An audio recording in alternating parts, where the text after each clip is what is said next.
제가 오늘부터 PPT를 사용해서 설교를 하겠습니다. 어제 송탄에 있는 송탄 영광교회라는 곳에 가서 칭의와 성화라는 주제를 가지고 성도들에게 신학 강좌를 했어요. 이제 신학 강좌를 준비하면서 좀 성도들이 잘 따라올 수 있도록 하자고 생각해서 PPT를 만들었는데 정작 사용은 못했어요. 근데 제가 PPT를 만들면서 그전에는 PPT 만드는 걸 제대로 잘 못했는데 이번에 이제 이완이 도움을 받아서 PPT를 만들어 보니까 이거 괜찮다, 이걸 해야겠다. 그래서 이제 저도 요즘 이제 상 받으려고 하잖아요. 그래서 좀 더 적극적으로 상 받으려면 좀 더 잘해야 되니까 좀 열심히 준비를 잘해보자 생각하고 이제 PPT를 만들게 됐습니다. 좋죠?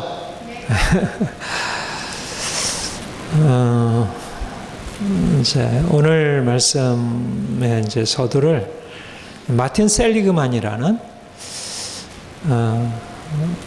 아주 유명한 심리학자예요.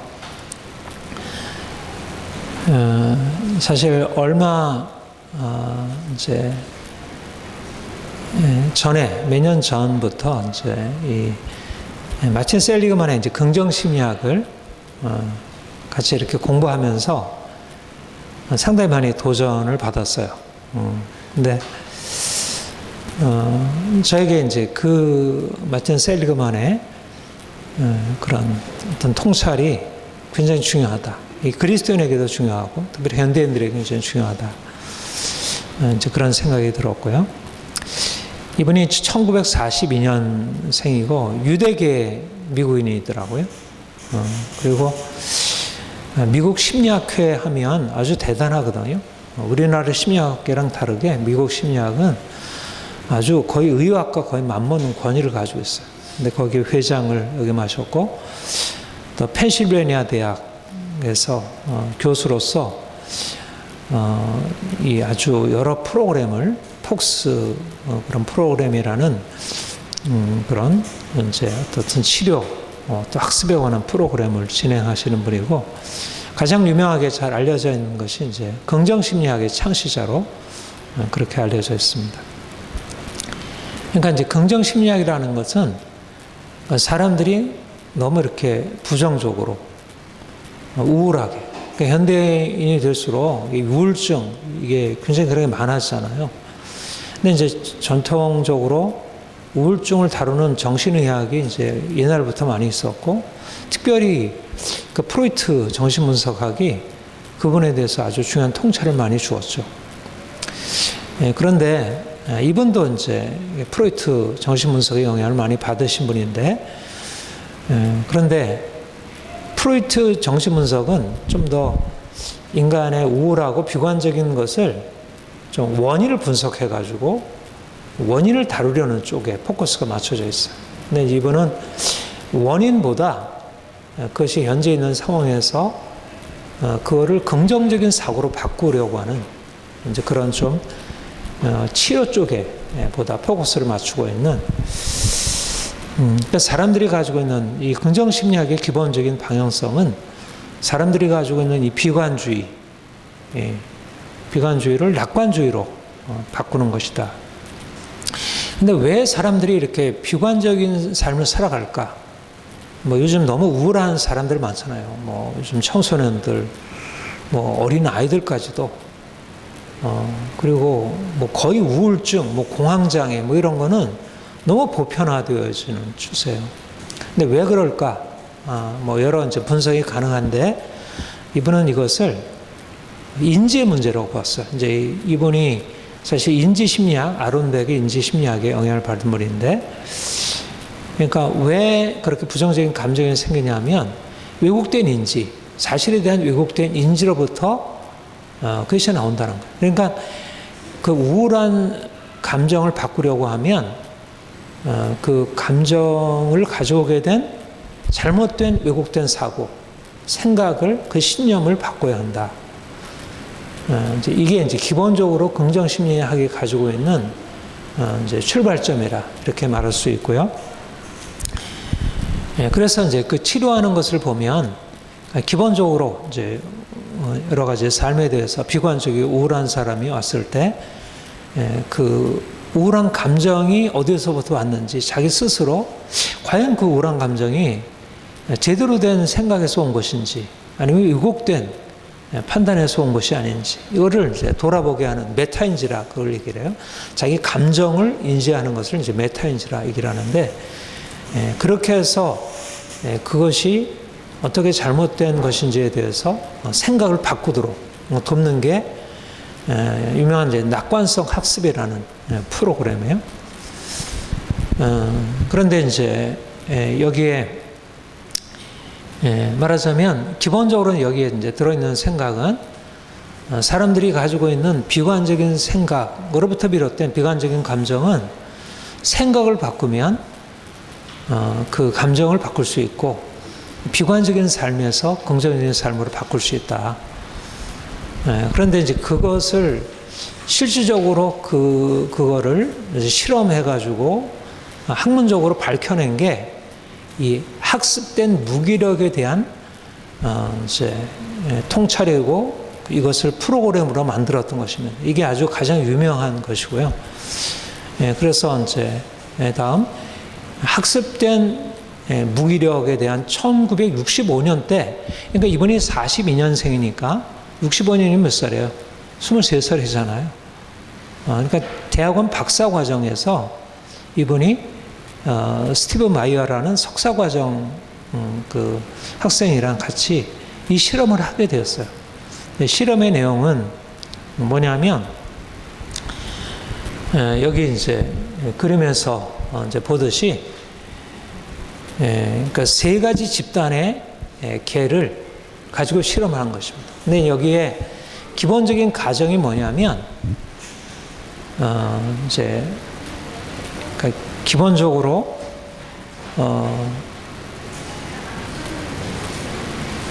개들이 무력감을 학습할 수 있다.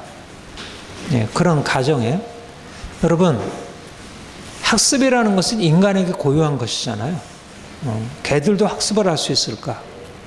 그런데 이제 이 마틴 셀리그만은 개들도 무력감을 학습할 수 있다는 가설을 가지고 이제 이 실험을 했어요. 그래서 이제 세 부류에서 첫 번째 부류는 전기 충격을 가해가지고 자기가 패널을 누르게 되면 전기 충격을 통제할 수 있는 그런 상황을 만들어줬어요. 그래서 이제 첫 번째 집단의 개들을 8마리, 8번 실험을 거쳐서 한 거는 통제를 통해서 자기가 전기 충격을 막을 수 있다는 그런 경험들로 해가지고 그 안에 그런 경험이 쌓이도록.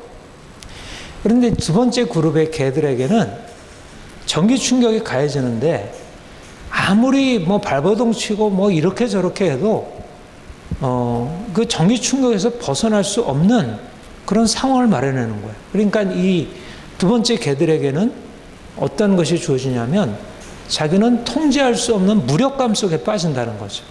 이게 이제 두 번째 개들의 경험이고, 세 번째 집단의 개들은 그런 뭐 전기 충격을 전혀 주지 않았어요.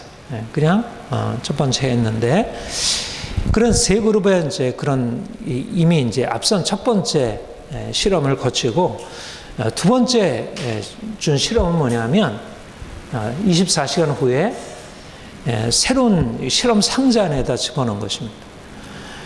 그래서 실험 상자 안에다 집어넣고 전기 충격을 가하면 아주 낮은 이렇게 벽을 두어서 그걸 뛰어넘으면 다음 공간으로 가서 전기 충격을 피할 수 있는 그런 상황을 마련했어요.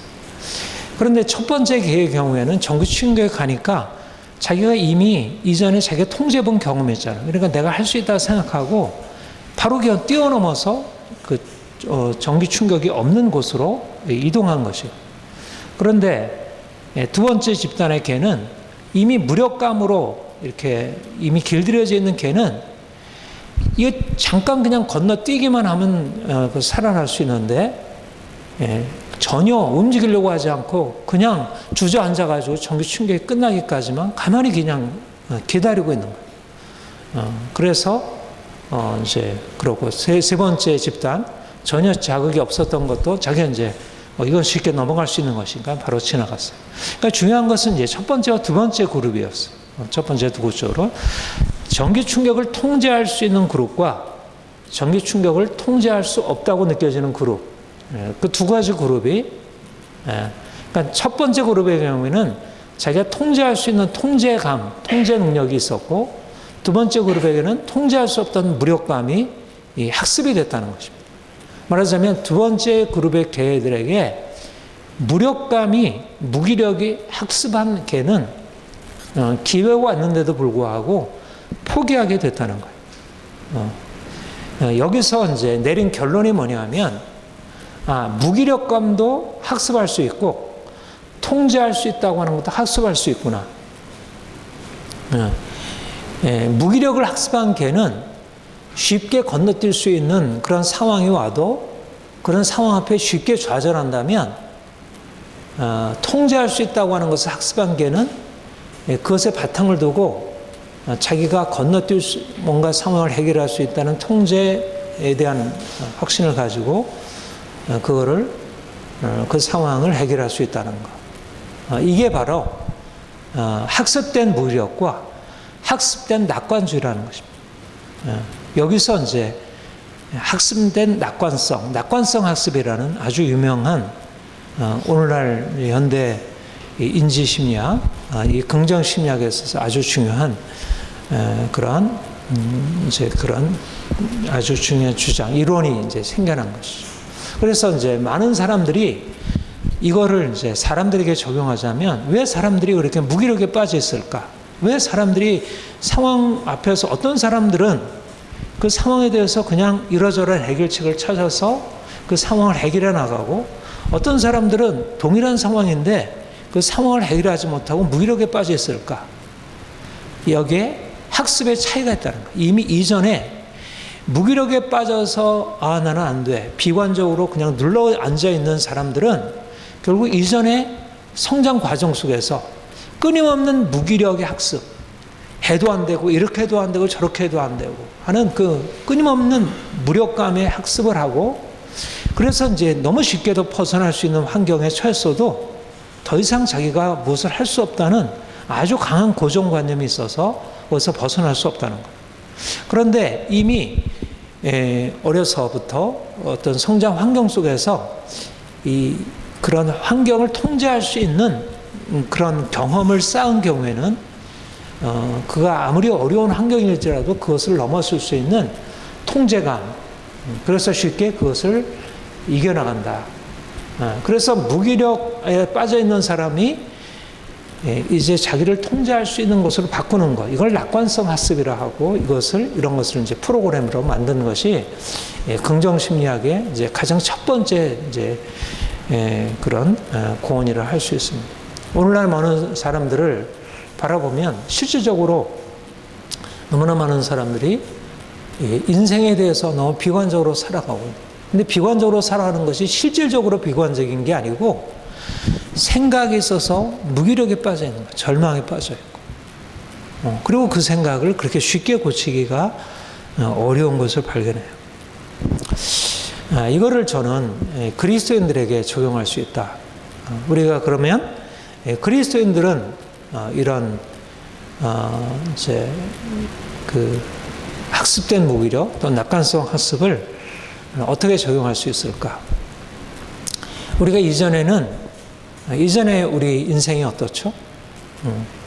우리 모든 사람들이 다 믿음 이전의 삶을 무기력한 삶, 절망적이고 인생에 대해서 비관적인 삶을 살아가는 것이라고 했어요. 왜 그런가요? 우리 성경에서 뭐라고 말하죠? 우리가 죄로 인해서 하나님의 진노 아래 있는 거. 그러니까 아무리 발버둥 쳐도 인생의 문제가 해결이 안 되는 거. 그러니까 답답하고 포기하고. 뭐 양상은 다르죠. 어떤 사람은 좀 더 낫고 어떤 사람은 좀 못하고. 그렇지만 모든 사람들이 다 사실은 그런 인생, 절망적인 인생, 비관적인 인생. 여러분도 그랬잖아요. 여러분도 이제까지 삶에 대해서 너무 우울하고 비관적이고 무기력한 인생을 살아왔어요. 그런데 주님이 우리에게 찾아오셨어요. 그러니까 우리로서는 이 무기력한 상황에서, 이 절망적인 상황에서 벗어날 길이 없었던 거예요. 근데 주님이 우리에게 오셔서 우리를 대신하여 십자가 지시고 우리를 위해서 새 길을 열어놓으신 거예요. 그러니까 우리로서는 무기력에 빠져서 벗어날 수 없는데 구원자 되신 주님께서 우리에게 오셔서 내가 너를 도와줄게. 너는 나를 의지하기만 하면 돼. 그래서 그를 의지하여 우리가 무기력한 상황에서 벗어나는, 말하자면 낙관성을 우리가 배우기 시작한 것입니다. 여러분, 이제까지 신앙의 과정들을 보세요. 얼마나 쉽게 절망하고 얼마나 쉽게 포기하고 염려하고 두려워. 물론 지금도 그러하죠. 여전히 우리 안에는 비관적인 것과 낙관적인 것이 같이 있는 것이 사실이에요. 그런데 주님이 우리에게 찾아오셔서 우리 안에 역사하신 이후에 우리의 비관적인 인생이, 무기력한 인생이 낙관적인 것으로 또 자신을 통제할 수 있는 것으로 바뀌게 돼요. 내가 통제할 수 없는데 주님이 우리에게 통제해 주시고 또 우리가 주의 힘을 힘입어서 통제할 수 있게 되는 것.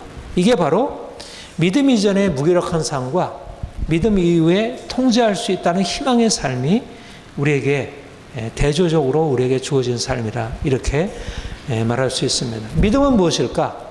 낙관성 학습이라는 거예요. 낙관주의를 학습하는 것이라는 것이에요. 이전에 고통에 대해서 문제 상황에 처하기만 하면 쉽게 부정하고 실망하고 우울해하던 우리 인생에서 이제는 희망을 가지고 용기 있게 나갈 수 있게 된 것. 이제 다음으로 본문 한번 이제 보겠습니다. 예수님의 희망과 인내. 이 히브리서 11장 12장의 말씀은 우리에게 구름같이 허다한 증인들이 있으니 모든 무거운 족과 쉬운 것을 벌어버리고 인내로서 우리 앞에 당한 경주를 우리가 경주를 하는데 무엇을 바라보냐면 같이 한번 읽어보겠습니다. 시작. 그 앞에 있는 기쁨을 위하여 십자가를 참으사 부끄러움을 개의치 아니하시더니 믿음의 주여 또 온전케 하시는 예수를 바라보니 그는 그 앞에 있는 기쁨을 위하여 십자가를 참으사 부끄러움을 개의치 않으시더니 예수님이 어떻게 하셨냐? 말하자면 예수님이야말로 최고의 낙관주의자다 이렇게 생각할 수 있을 것 같아요. 어때요? 여러분, 예수님과 같은 상황에서 낙관적이라 할 수 있을까요? 누가? 그런 상황에서 아무리 인생에 대해서 낙관적이라 하더라도 예수님과 같은 상황에서 누구도 낙관적으로 그 상황을 바라볼 수 없죠. 그런데 본문은 뭐라고 얘기를 해요? 예수님은 그 앞에 있는 기쁨을 위하여 십자가를 참으사 부끄러움을 개의치 아니하셨다 이렇게 말씀하죠. 말하자면 예수님이 자신의 주어진 상황을 부정적으로 비관적으로 본 것이 아니라 오히려 그 앞에 있는 기쁨을 바라보았다. 이게 바로 낙관성의 아주 최고의 근거예요. 현재 상황을, 현재의 부정적인 상황, 십자가라는 상황, 고난의 상황, 말도 안 되는 이 부조리한 이 현실의 상황에 대해서 어떻게 낙관성을 유지할 수 있을까? 희망, 앞에 있는 기쁨이라는 그 희망이 낙관성을 부여했다는 거예요.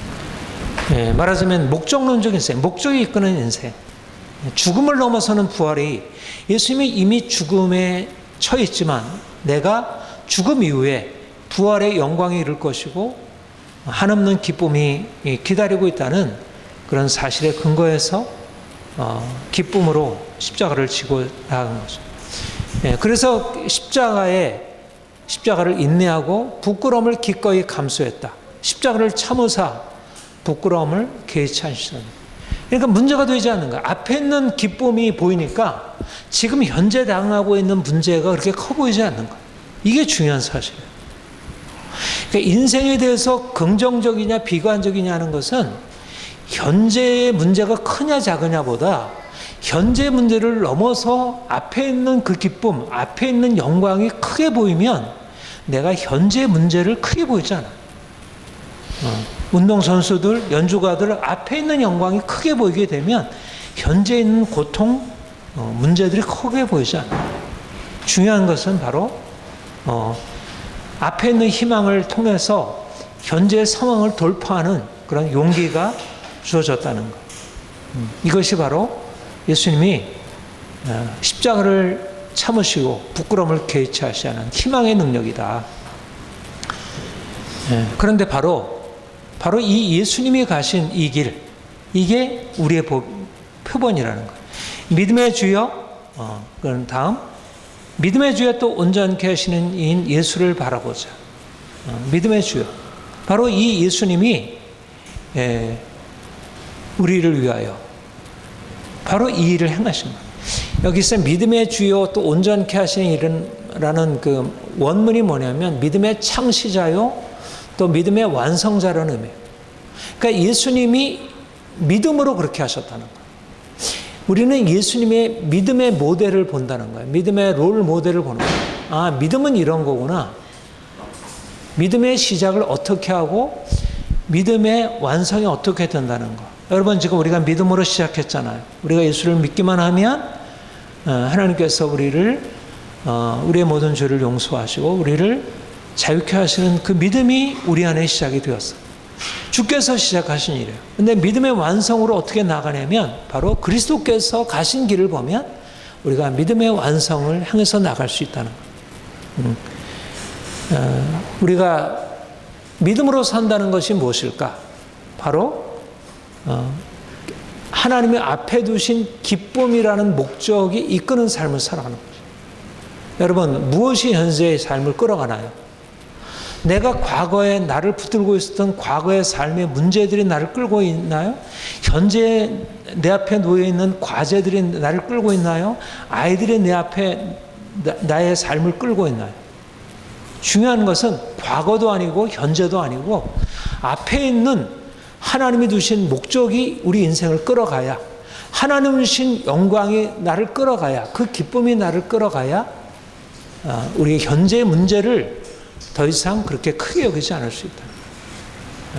그리스도인이 가지고 있는 놀라운 이 비결, 삶을 돌파하고 나가는 그 놀라운 비결이 어디 있느냐 하면 바로 목적이 이끄는 삶.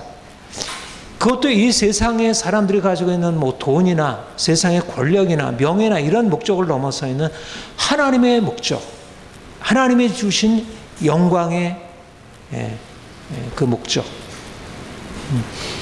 그 목적을 향해서 나아가신 주님이 우리 앞서 가시면서 너희도 이렇게 나를 따라와, 이렇게 말씀하는 거예요. 우리가 그 영광의 주님을 바라보게 되면 주님이 저렇게 영광을 향해서 나갔듯이 내게 하나님이 어떤 영광을 약속하시고 어떤 기쁨을 약속하시고 나를 이끌어 가시나. 말하자면 그 영광이 나를 끌어갈 때 현재 문제가 더 이상 문제로 여기지 않는, 이게 바로 낙관성이 큰 거라. 앞에 있는 목적이 나를 끌어갈 때 현재의 비관적인 상황이 더 이상 비관적으로 보이지 않을 수 있는 것. 주님이 우리에게 우리 안에 있는 비관적인 것을 벗어버리게 하고 낙관적인 것을 바꾸게 하는 것은 이전에는 눈앞에 있는 것을 자꾸 보니까 너무 두려운 거예요. 그래서 마음이 자꾸 그냥 가라앉게 되고 우울해지고 이게 어떻게 될까 염려가 되고 그랬어요. 근데 주님이 우리에게 이제 눈을 들어 저 산을 봐라, 나를 보아라, 주님을 보아라, 주님께서 이루어 가신 그 놀라운 영광을 보아라. 그러면 그분을 바라보고 우리가 그분이 가신 것 같이 우리를 위해서 예비해 주신 기쁨과 영광을 바라보게 되면 현재의 고난, 현재의 부끄러움, 현재의 문제가 전혀 다르게 보기 시작한다. 이 다르게 보는 걸 배워야 한다.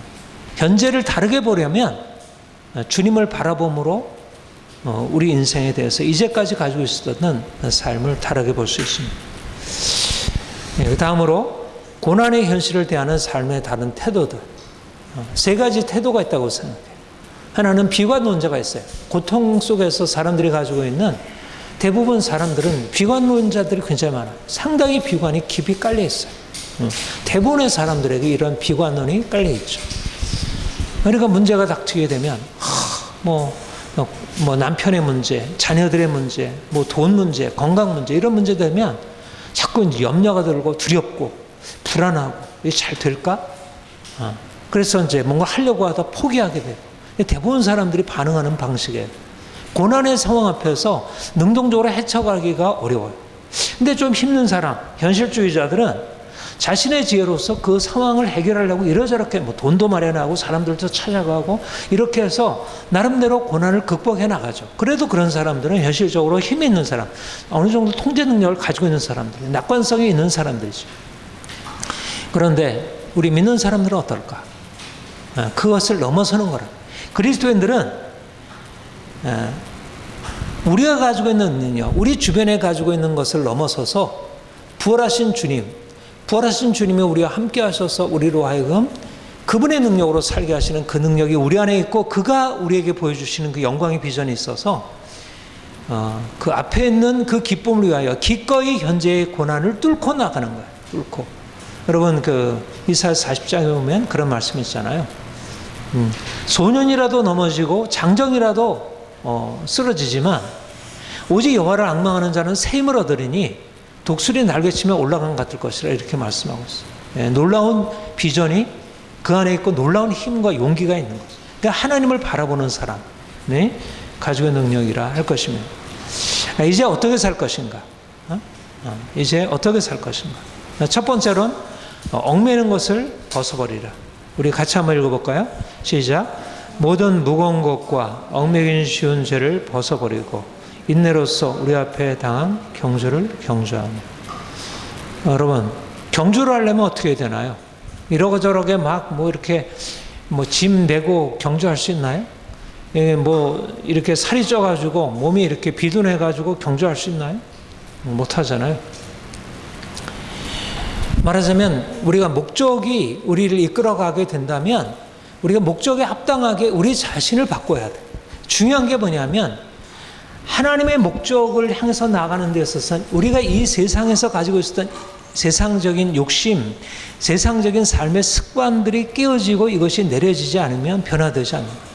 중요한 건 뭐냐면 인생의 성공은 외적인 것 달린 게 아니라 우리의 내면을 바꾸는 거예요. 내면. 우리 안에 있는 욕망에 따라 살아가는 것. 이게 근본적으로 하나님의 목적을 이루는 데 방해가 돼요. 우리가 지난주에도 살펴보았지만 이 길을 다투는 자마다 자기를 절제한다 그랬잖아요. 우리 안에 있는 이 세상 욕망 이런 것들을 버리지 않고서 우리가 승리에 이르는 경주를 할 수 없다는 것입니다. 예, 그래서 우리가 매일매일 구체적으로 하나씩 실천해야 돼요. 우리 게으른 거, 먹는 거, 자는 거, 자꾸 눕는 거 이런 것들을 다 실천해야 돼요. 구체적으로 우리가 가지고 있는 옛 습관들을 바꾸지 않으면 사실은 우리 인생에 있어서 하나님이 우리에게 주신 예비해 놓으신 그 영광스러운 목적을 향해서 나가지 못해요. 여러분 세상 사람들도 사실 그 목적을 위해서 얼마나 훈련하고 노력하나요? 자기에게 뭔가 이렇게 아니라고 생각하는 거 있으면 그거 하나씩 바꾸잖아요. 그러니까 목적이 이끄는 삶과 목적이 없는 사람의 삶의 차이는 바로 실제적인 삶의 실천이 있느냐 없느냐의 차이였어요. 목적을 향해서 나아가는 사람들은 굉장히 삶에 대해서 하나하나 점검하고 바꾸려고 해요. 우리 바울이가 굉장히 목적 지향적인 삶을 살아가는데 얼마나 부지런한지 몰라. 뭐 새벽부터 일찍 일어나고 밤늦게까지 일하고 그러면 또 아침에 또 일찍 일어나. 목적 지향적인 삶이 있어요. 그러니까 중요한 건 뭐냐면 인생의 목표를 가지려고 하는데 목표를 지향하고 있는데 삶이 느슨해질 수 없어요. 목표가 생기게 되면 그때부터 이제까지 내가 하던 거, 먹는 거, 입는 거, 내가 쓰는 거, 생각하는 모든 것들이 다 달라져요.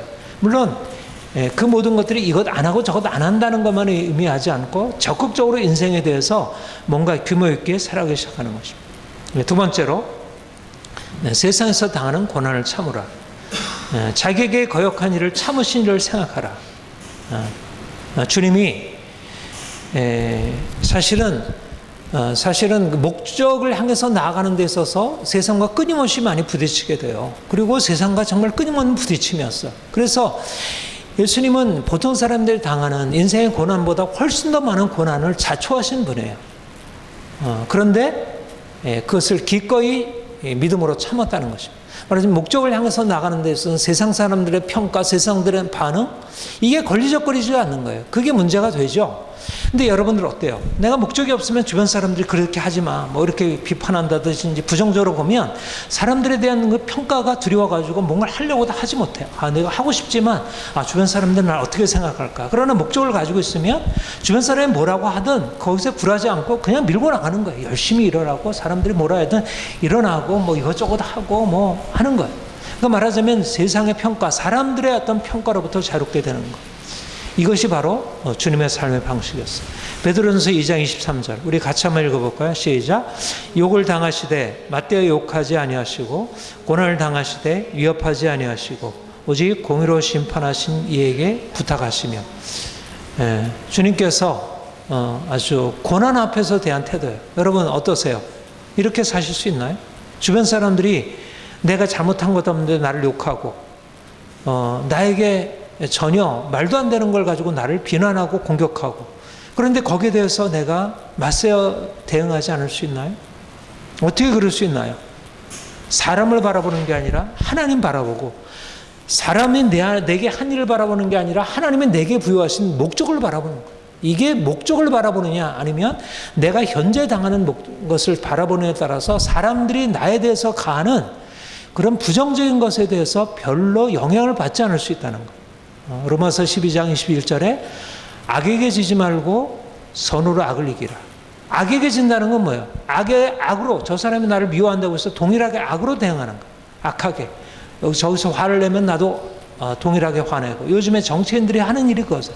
악을 악으로 대응하는 것. 상대방에게 더 강하게 해서 저쪽에서 한 뺨 치면 나도 두 뺨 치고, 이렇게 해가지고 악으로 악을 대항해서 이기는 거예요. 이게 세상의 방식이에요.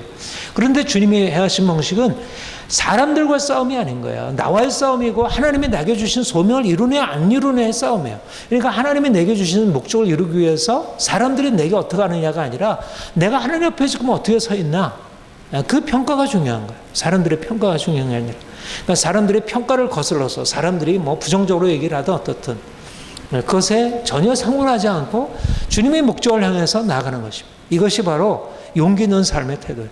요셉이 그랬죠. 다윗이 그래요. 우리가 거듭 얘기할 때 요셉이 사람들이 자기를 억울하게 한 거 신경 쓰지 않았잖아요. 다윗이 자기를 억울하게 한 사울에 대해서 신경 쓰지 않았잖아요. 문제, 그가 신경 쓰고 있는 것은 뭐냐면 하나님이 주신 비전이고 목적이었어요. 목적이 이끄는 삶을 살아가면 주변 사람들의 평가가 그렇게 크게 부딪히지 않아요. 이게 바로 목적이 이끄는 삶, 상받을 인생, 하나님 앞에 있는 즐거움을 위하여 기쁨을 위해서 살아가는 삶입니다. 마지막으로 결론으로 말씀을 드립니다. 세상이 주는 보상보다 더 나은 보상을 추구하는 것. 우리가 지난주에도 재지난주에도 부르심의 상, 썩지 아니할 영광의 보상, 이것이 하나님이 예비해 두신 거예요. 세상 사람들은 내가 돈 많이 벌고 권력의 자리에 오르고 그러니까 온갖 수단 방법을 다 해가지고 이제 거기에 오르지만, 그러나 정작 그것은 멸망에 이를 것이에요. 근데 세상이 주는 보상, 돈이라는 보상, 권력이라는 보상, 명예라는 보상이 아니고 하나님의 칭찬과 존귀와 인정, 이것이 우리에게 예비되어 있는 보상이고, 이것을 추구할 때 인생이 달라지기 시작하는 거예요. 그러니까 세상적인 보상을 추구하게 되면, 세상적인 보상을 이룰 수 있는 방법을 택하게 되면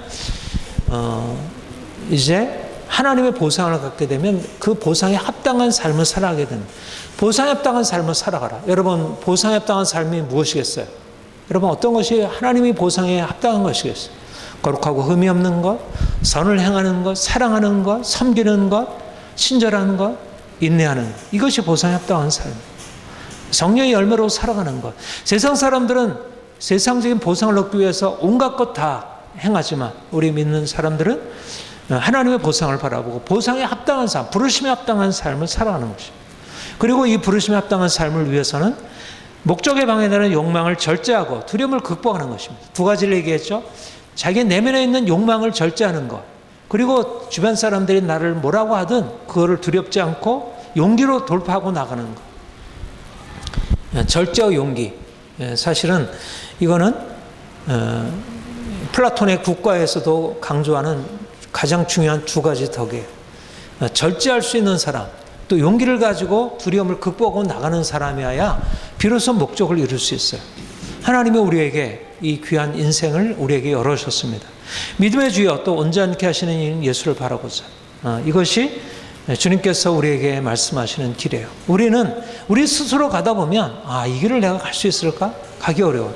근데 믿음의 주여 온전케 하시는 예수, 그리고 요셉이나 다윗이나 모세와 같은 하나님의 위대한 인물들, 믿음의 인물들을 바라보게 되면 우리가 비록 이 길이 쉽지 않지만 이 길을 가게 되면 하나님께서 반드시 우리에게 보상하시리라.